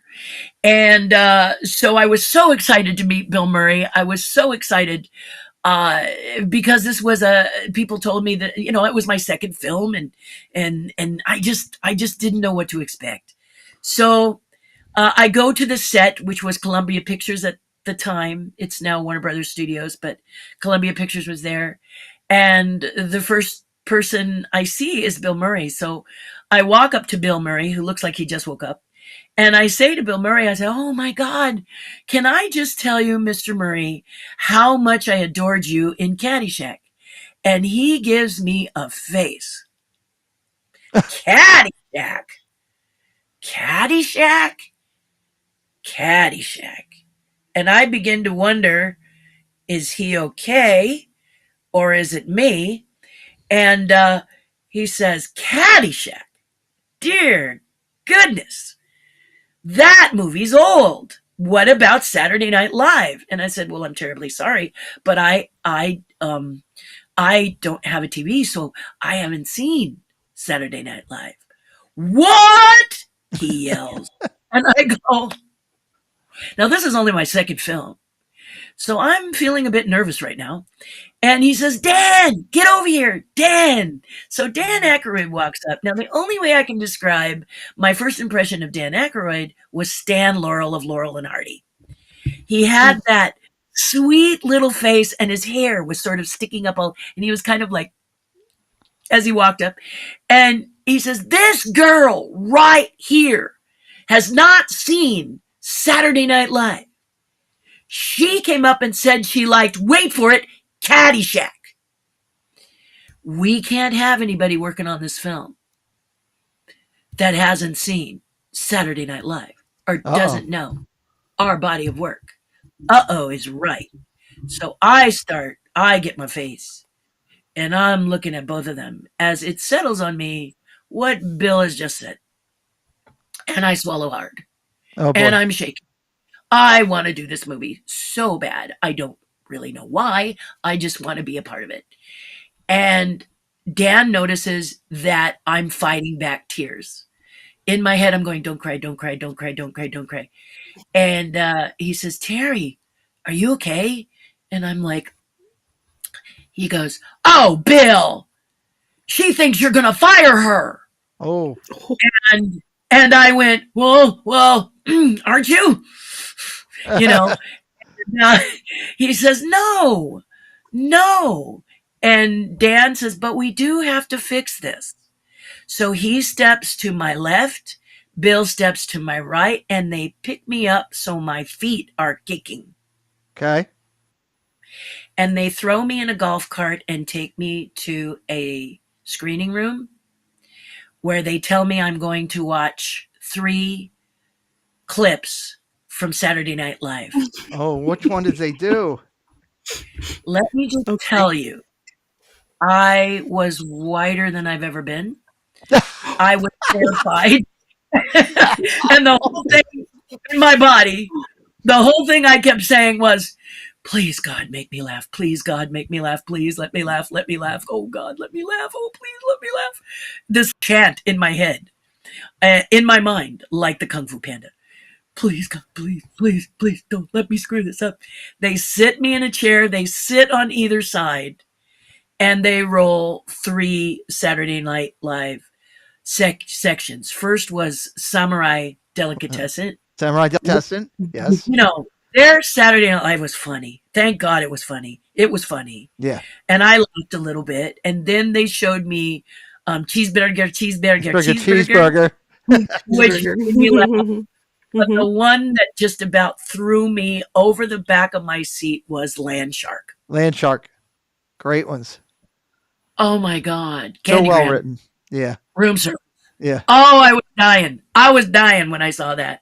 And afterwards, I laughed so hard. I said, where? And they said, well, now you can be a part of Ghostbusters because you know what Saturday Night Live is. And I go, believe me, I'm going to try and find it so I can watch it because it's very, very funny. Yes. But it was unbelievable. Okay, what was I telling you about remarkable things that happened? These 2 guys throwing me in there, and then they brought me back, and my head was spinning, and I didn't know if I was breathing. And then Bill found out that I could be punked easily. So there's a game that people play on set. Those of you who have worked on set before, you might know about it. I don't know if they do it much now because things are digital and sets in film are different. But back in the day when we built everything, including the 40-foot Gozer the Gazarian steps, all built, they used to be clothespins that hung things on a clothesline. Now, if you don't know what these are, Google them. Okay. But clothespins were a game that people all over the set would play. The idea was to pin it to an oblivious person, and without them knowing that you've clipped a clothespin onto their clothing. And at the end of the day, they get a good laugh because person with the most clothespins loses. Oh gosh. That sounds like Sounds you like know my what, you kind of gotta have game. fun. You gotta have fun, and that's the main thing, And this was, like Jen said, it was a cult movie, and you played two iconic parts of it with being inside the canines and then also running the face Mhm. of the Stay Puft Marshmallow Man. I mean, now there's even Mhm. commercials out there with the mini Stay Puft Marshmallow Mans on insurance companies and everything, and the way that it's It's played an out. unbelievable experience. It's an unbelievable. Sigourney Weaver in her stocking feet has got to be about 6 feet too. A very majestic, wonderful woman. It was Christmas when we were shooting in Burbank Studios, which was Columbia Pictures, and she walked around in a black and red checkered coat that her mother had sent her with a big box of cookies and offers us all a cookie. Would you like Gotta a love cookie? that. Gotta A love cookie? that. These That are the sounds things that you remember. Now, yes, I also helped build the Marshmallow Man, Team Marshmallow Man. There were 15 Marshmallow Men, 3 heroes, which were the ones that Bill Bryant, who was in the suit, the designer of the Marshmallow Man, in the suit. We did for all of the hero sequences, and then the rest of them were burners, which meant the ones that catch fire had to have fire retardant, had to have had to be made special so that the stuntman wearing the outfit didn't burn to death. didn't burn to death, right? Yeah, that was the most biggest deal, and so we built this character, and he's just lovely. He is so much fun. We were underneath the street puppeteering him, me and 4 other people, 3 other people, Wow. 3 other people. And then Billy was walking in the outfit. He had enough room in the belly of the Marshmallow Man to have a library so that if he could not get out, we would pipe air into the suit and he would read a book or something. So while he waited to do the next shot. So super fun. But the schedule was really tight. I just watched a Ghostbusters interview where they were talking about how tight the schedule was. What they weren't saying is for the builders, they tried to do a 7-day schedule. We worked every single day for like 10 hours a day. Problem is 7 days become 14, 14 become 21. And by the time you get there, you're contemplating the sparkle of your tool. Yeah. You're gets all sitting tiring. there. Production comes through and you're like, whoa. Wow. A pencil. So they're like, what's going on? And the guy says, I think they're going to need 1 day and 7 to rest. And because we were completely counterproductive. We weren't producing by those days without having a day to do laundry, to reestablish our skills and stuff. So they went back to it. And at one point we made Marshmallow Hitler. Oh my God. Took the head of the Marshmallow Man on the desk in our studio, and we gave him a little mustache and these eyebrows, and it was Marshmallow Hitler. Well, we had just a couple weeks ago, we had John DeCure Jr. on here, and he and his dad, John DeCure Sr., helped create that iconic scene up top of 50 West, whatever the address was up top there. And when I mentioned to him after the show about you coming on and what you had done and everything, his answer to me was, we needed all amazing people to do that, and we really put the best team together. So, and it's true with him talking about what they did with their scene and what you did here, and so much more. It's an iconic movie that we all love, and I love the fact, again, I watched it just the other day, and I thought about the fact of, all the people that I've been blessed to know in this little bit of time that are now part of this movie is so cool. Right. And it's resurgence too. It is amazing. It is amazing how I will be at a convention and I will see a little boy dressed as the Marshmallow Man and a girl dressed as a Ghostbuster. This year for Halloween, my neighbors came over dressed as Ghostbusters, and he's built an R2-D2 that he dressed as the Marshmallow Man. Wow. So you can't get over the magnitude of the love for this film. And people say, how did you feel about this remake or that extension or this one? I love them all. Right. Because what it does is make you go back and see the original. You automatically, as a viewer, want to see, where did this stem from? Mm-hmm. And it just acknowledges me more and all the team that worked on it And it holds its more. own still. Oh my gosh, it's Yeah. such a lovely film, and it's so touching to see how many people love it, and many of you weren't even born. Yep. And we're like, wow, this movie is just a phenomenon. I had no idea. I had no idea of the magnitude. When I found out I was part of a blockbuster movie, I said, what a dream come true. It's incredible. To be a part. Well, I want to do two last questions with you. You've been so kind to give us a couple extra minutes tonight, and I want to hit real quick, and then I'll have Jen do one last one. I need to ask you about this because we actually had people reach out to us about this. Are you going to ask Terri about Terri? Let's talk for a minute about a little hobby of yours that is fantastic. It's evolved into a judging opportunity on a national show, Outrageous Pumpkin Champion, on the Food Network. Can you share your passion for this unique art form in pumpkin carving? It's all your fault out there, guys, okay? Because I read a newspaper article about carving pumpkins, and I said, well, I'll go try it. It was November 1st. I walked over to the market. I said, are you using those? Pointed at the pumpkins. They said, take as many as you want. We're throwing them out. So I started to work, and I used wood carving tools like the newspaper said, and about cut my hands up. I said, these suck, threw them over my shoulder, and started to use my sculpting tools, which are loop tools. And I just decorated my yard with these pumpkins. And then I started speaking at Disney gatherings and events. And they came up to me and they said, would you teach us how to sculpt? Right. And I was like, want to learn how to pumpkin sculpt? Yes, we'd love to. And they all brought Disney stuff. Now, I'm a very different kind of teacher. If you've ever been someone who's tried to draw, paint, or illustrate, there's three types of teachers no matter what you try to do, okay? There's the teacher who just doesn't care, okay? It's a job. Just get me through the day. Would you please play on your phone or something? I really don't want to be here. Or there's the teacher who worries about you because if you're good, they're going to shoot you down because they don't want you to take their position. And then there's the third teacher, which is the one you should strive to be or strive to work with. And that's one who wants to get you to do it over again. And one of the things I hate about classes is you take a class and you're all going to draw Mickey Mouse. Well, number one, what if you don't want to draw Mickey Mouse? And number two, if you all draw Mickey Mouse, beginning students who have never drawn Mickey before or have drawn, always do this. And look at the person next to them. Yeah, that would be me. I do that. I hate this. It drives me crazy. So what I do is I have you bring something you want to sculpt, and I teach you how to sculpt it. I have classes in Anaheim next to Disneyland around October. Mm-hmm. I've flown to Mississippi, depending on where you are. If you get 10 people together and fly me out, and the fee is not expensive because I want everyone to realize you have artistic talent. You just need to talk to the right teacher, and I'm going to tell you who that is. Okay. So subtle hint there. But the point is that when you take the class from me, you will be successful and you'll do it over again. And that's all I want for you.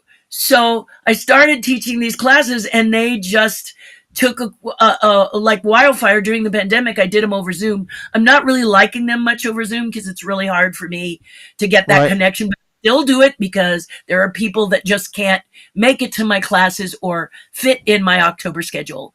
But you're welcome to take a look at it on terriharden.com. Just look up that or reach out to me via my email or something, ask me about it, and we'll work it out for you. But like I said, if you gather 10 people, no matter where you are in the United States, and you agree to fly me out there and put me up, then feed me, pretty much we can make it happen. And you got to be sure you have pumpkins. Okay. That's kind of a requirement.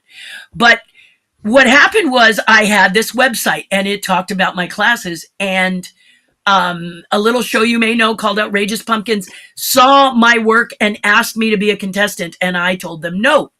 And you see how I tend to tell people no a lot. But I told them no, and I said, what you need is me as a judge. So the first time this show aired, I saw an amazing artist named Ray Villafane, who, if you know pumpkins at all, you know Ray's work. It is amazing and it's phenomenal. But Ray, when he was competing, No one was even near him. Ray Villafane, when they said, and what does Ray do? Ray is a sculptor, designer, creator of toys. Well, of course he's going to know how to sculpt a pumpkin. Just because it's squash and not clay does not mean the muscle memory is not there, okay? And then you have a man who's a fireman who does it for charity, a woman who's a baker that in the holidays she sort of does something, and then some other dude, but they were nowhere near this caliber. So I felt when I watched it that they had not done the proper research. And I said, okay, if I was a judge, I would be judging him against his previous work, not everybody else. So when he won, I said they should have just handed him the $10,000 and not, put these people through it, because it just wasn't a fair fight. So for season 2, when they called me, I said, you need a judge. And they said, a judge? And I said, yes, because Ray Villafane is coming back to defend his title, and I'm going to make sure he defends it. Yeah. And he did. They said, what do you mean? And I said, you get people that do the same thing he does. Do not, or just hand him the money and don't waste everybody else's time. Get people who compete. And then he better bring it, because he's going to be competing with his last year's work, or as far as I'm concerned, he's not going home with the money. So they were like, whoa, okay, not only do you have an attitude, but you're a lady. A lady talking like that. Wow. So they had me do 2 minutes of why I should be a judge, and they hired me, and I've been a judge on the various incarnations of Outrageous Pumpkin since 2005. Love it. Yeah, it's a great show. I love the food. I'm a Food Network nut, so I love the show, and I was excited knowing you're on there. Jen, I know you've got... are really sculptors. Okay, these guys are not playing. Many of these reality shows, they're bantering, they're fighting, they're dissing each other. I begged the production company to make it about the work, because you guys may not realize this, but a pumpkin sculptor can make $300,000 over September and October. Whoa. Yeah, let me make that perfectly clear. You find in this, you can appear with other teams, and you can be at, the White House. Many have carved for the White House. Many carved for the Bronx Zoo. There are masters at this. And when you start to see what they do and how they do it, and them coming together with what they create, it's disrespectful to make them banter. And one season they were bantering, and they almost both got thrown off, because I will not get to know them ahead of time. I don't want to love you. I don't want to like you even. I want to look at your work. So I sequester myself away to judge the work only. It's not fair. This is what I would want as a sculptor. Integrity through it. I love that. In that belt, which is how we started to get the really good carvers. It wasn't the money. It was the belt. It was the bragging. Right. Now they hang it up while they're making their $200,000 or $300,000 and say, look, so they came out of the woodwork for the belt. I love it's been wonderful. These carvers are amazing. So I hope you'll watch the show. It's on Max. It's on Food Network. It's on the Discovery Channel. And you'll hear me be I'm kind of the one that tells the hard truths and all of that. They needed someone to not only give you, because if you're a competitor, you want to know what's going to get you to the prize. So if you tell someone nothing but good stuff, they're like, but how can I improve? So that's why I find it easier to be nitpickier than some of the other judges. Well, definitely, please go out and check out the show. You can see how passionate Terri is about it, and her passion comes out in the show itself. You will love it, and she Mhm. definitely adds a lot of flair and magic to that show for sure. Jen, I know you had a really important question you wanted to ask Terri before we started to tie things up here, and I'm going to throw it over to you for number 15. Yeah. Before we close out tonight, I just wanted to acknowledge Walt Disney and Dr. Martin Luther King Jr. They have a predominant influence in your life and in your career. So, can you just talk to us a little bit on how and why that is from your perspective? Well, Walt Disney, I mean, I think that now all of you who love Walt Disney and what he meant and what he's created and the joy you get from it, when someone starts to diss your park, your father, Walt Disney, the creator, the reason you get so upset is because this is your family. You know, Stitch said Mhm. Ohana means family, and the Walt Disney people are a family. And to make disparaging comments about the company. Now, you can say that those live action films are terrible. Why, Disney, are you slapping me in the face and not making me feel good when you're my family? Why are you hurting me so much? You feel like I'm part of the family. All you have to do is ask me. All you have to do is ask us. Walt had an advisory committee made up of you. And I keep saying on my channel, I said, not a lot of people watch my channel, but you're all amazing. So I say, we just got to keep raising our voices and saying, ask us, we'll tell you. And then it will all be so easy. You don't have to work so hard and guess. You just ask the fans and the people, because we love Disney. We're not going to steer you wrong. Our job is to show you what we would love to see you do, you know? Yeah. So the actress who plays Snow White saying that Snow White is not a good movie, shame on her. Shame on her. And who did not talk to her and say, you do not bite the hand that feeds you, girl. You got to remember, this changed the course of animation. You do not diss iconic things. You don't like it? Fine. But the original Snow White changed the way people looked at animation. Yeah. Before it was bits and gags and silly moves. In Snow White, each character has a personality. Each character feels, from the wickedest queen to Dopey, the dwarf. So, the animals have personality. Walt introduced, and the animators that created Snow White said there's more to animation than gags and bits. Let me show you. And together they created magic. Love it. I don't care how you feel about animation.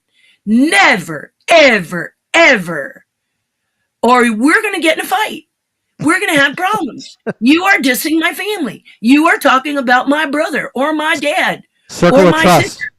Talking about my family. Circle of Now, trust. Martin Luther King is a different thing. My parents wanted me to listen to someone uh, uh, who talked like my dad did. Tolerance, love, help teach, not fight. You know, Black power can be Black power, but let's talk about educating and being the best you can be to each other. Okay, be human.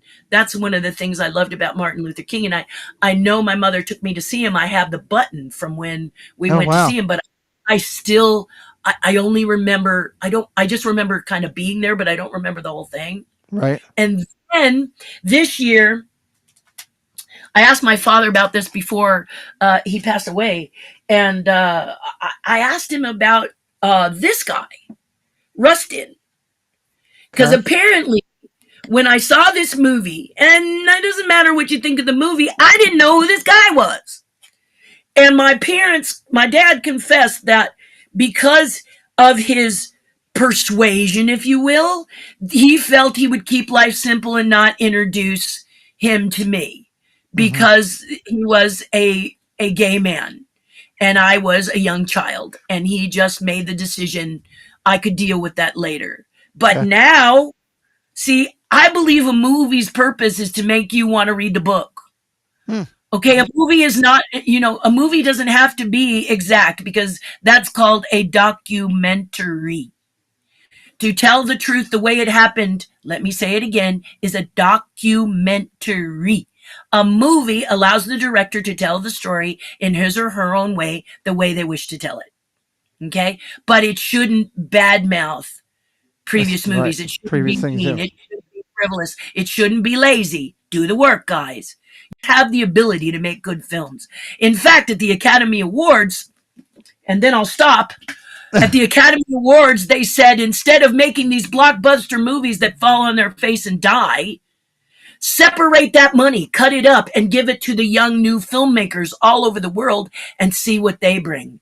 I mean, after all, we did get Godzilla -1. That was $10 million. $10 million, Okay, yes. so it's not like it's already been tested. It's already been tested. So why don't you let the younger people, let them do what they do? Because obviously these other bigger budget, big actors, everything, not working. Yeah. They're not working. And they're costing you millions of dollars. Just imagine if you cut it up and shared the pie with filmmakers who, I mean, we've seen some amazing stuff that's been low budget or practically no budget or minimal budget because the incredible. money means something.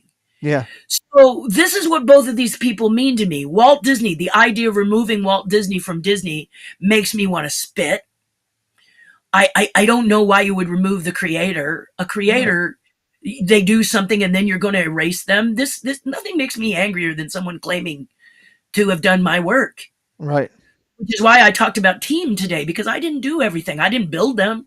Right. You work But with I didn't people do a team to make it happen Mhm. because it takes a village. But to say Walt doesn't have a place in Disney anymore, excuse me, who the heck do you think you are? Yeah. When Roy was alive, he fought like if it hadn't been for Roy covertly, I mean, it wasn't really covertly, but they weren't paying attention. He created the Disney Family Museum, Mhm. and that's what's keeping him alive now because San people Francisco. but at the museum, look at what he did. We had no idea he did all of this because you're not telling us. Right. The museum's You amazing. know? I haven't been there yet, but I want to get there. It's on a bucket list. It'll blow you away. Right. It'll just I can't wait. absolutely blow you away. But he did it so that his family, could keep the, that it all The started. memories and the history alive. Yeah. Walt Disney and his wife Lillian. Walt comes home one day. Imagine you're married and your husband comes home and says, sold the house. Excuse me, what? Yeah, pack up, sold the house. I'm going to build Disneyland. Well, the incredible thing, and I say it a lot here, Terry, is on my channel that we are all blessed because a grown man fell flat on his face, had everything taken from him from another studio, was in New York, instead of saying the heck with it, I'm going to go do some other job or some other thing, he stayed to his passion. He drew a picture of a mouse on a napkin and was willing to listen to his wife when the name wasn't right and changed it to Mickey. And that shows his commitment to his passion, his commitment to listening to his wife, and those are all amazing things. Before we close things up, I want to remind everybody that Terri does have, like she said, her website there. You can reach out and contact her there if you'd like to get her to come to your hometown to come in and do some pumpkin carving. Definitely look into it. She also has a shop over on her website where you can find everything from books she's written to pieces that she's put together. You can also go onto eBay, as I did, and find some of her pins. You've seen those pins along throughout the whole night. Her Facebook group is doing really well. You can find her over there with over 1,800 people following Terri and her beautiful smile and keeping you energetic over there. We've been focused on our YouTube all night, and she's up to 396 subscribers, just under 400 followers, and that's been pretty awesome because she started there right there at 327, so you guys have done that. She's also available on Instagram, everybody, with 11,000 plus followers. You can find her over there. All the links are in the body of this video and have been put in the chat all night. Thank you, moderators. Shout out to all the mods. They've done an amazing job tonight. And she didn't ask me to do this, but I'm doing this. You can always take care of and share some love with someone as a thank you for what they've done. If you appreciate it, if you have a couple extra bucks that you want to throw around. Terri Hardin also has a Patreon. She got 142 members over there. If you'd like to support this amazing artist, I would definitely encourage you to do that. Terri, one of the things that we always do is a final thought of the night here on the channel before we say goodbye. It's an open-ended final thought, wherever you want to go, whatever you'd like to say, and then we'll do ours. So we'll turn it over to you, our honored guest, first for your final thought of the night.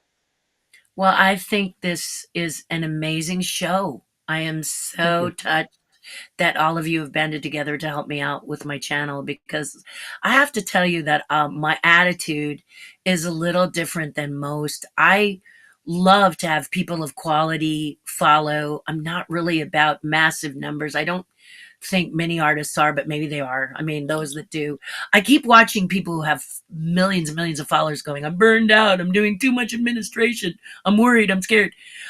This is just so sweet and kind of you to make it about helping me and me wanting to do the same for you. We didn't get to questions, but feel free to send questions and I'll answer them the best I can, because I'm more than happy.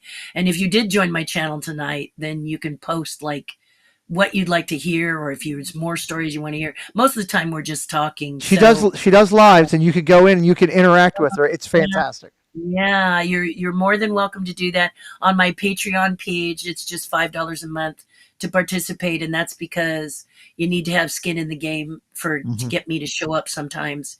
So this just helps me to take care of things, and we talk about things that are a lot more controversial because it's behind a closed door and we're safe there. So it's a safe space for that. But yeah, I just am in awe of both of you. And all of your whole channel is just amazing and wonderful. How long have you been on? I've only been doing this channel itself for a little under 3 years, and My goodness. Jen and I have been together doing this now for about 7-8 months. I've had her on with me doing this interviews. I also Terri, we do a Friday night live Disney news and merchandise show every Friday night, 9 to 11 East Coast, where we tell everybody about all everything that's come out on well, not everything, as much as we can. That's come out for the week. We update it, and it's Jen and I and 3 other close friends doing that. And Sunday nights, we actually do an interview show where we interview Disney people that are just people in our community. They could be just watchers, awesome. or it's all about building community and getting to know people. And we've got a major meetup coming here in August where we've got I think close to 80 people coming from around the United States and the UK for a weekend hangout of an Oriole game and a cocktail party and all that kind of stuff, just celebrating the fact that so it's a good time. Eek. Oh, come on, it's not that bad. I have to follow you and learn more, because I was very impressed with how professional everything was and how kind-hearted you both are. And your family now, so I love that. Jen, I'll throw it over to you for a final thought real quick. Yeah, I still feel like we've only gotten the tip of the iceberg here. I mean, I know we've been going on for a few hours, and I thank you so much for your time, your extra time. I wanted you guys to be last so you could go as long as you wanted. So, you just were so kind, and so from the very get-go. So anytime you need me back, you just reach out. And I mean that about Bob. I think Bob Gurr would really enjoy being interviewed by you, and I'm sure Chris will too. They're going to have a great time. I don't think they'll be prepared for the outpouring of kindness you guys both show. It's really amazing. Yeah. Thank you. I think you're a treasure trove of stories and memories that common folk like us wouldn't even know existed or know happened. So to hear your stories it just fills my heart with joy, because we all love Disney. We all love the art behind it. I can't say enough good things. I thank you so much from the bottom of my heart. Absolutely. Thank you for asking me to come. Thank you. And I'll close out with my final thought with, one, obviously, yes, we say 100% thank you for trusting us to be able to tell a little bit of your story with so many new people. I believe that a lot of these good people will be over watching your content and checking you out. We're blessed that Joel had a good time here with us and trusted us to reach out with you and to say, the minute he got done his interview that night, he brought up your name immediately. He said, "You need to interview Terri Hardin, and I'll call her personally if I need to." I'm truly grateful and humble He was when those. blessing that Well, I'm truly, Jen and I are truly humbled when persons of influence like you all will take the time to say, "Hey, you did a good job. Let me try to see if I can get another friend to come to your channel," because it does help for what we're trying to do, which is to bring the magic. I want to thank you for your career. It's not over. You're not done. I can't wait to see what you're going to do in these years to come still. Anytime you want to promote anything of yours, you reach out. And on our Friday night show, we would love to do that. And we have an open invitation. Anytime you're bored on a Friday that you want to hang out with us and talk some news, you're always welcome. And I'll finish it with the one thing that I take from tonight is listening to the stories of your dad, listening to your passion for helping others, listening to your voice that I hear loud and clear. I think about something that I wrote in high school. And Jen's heard me say this before.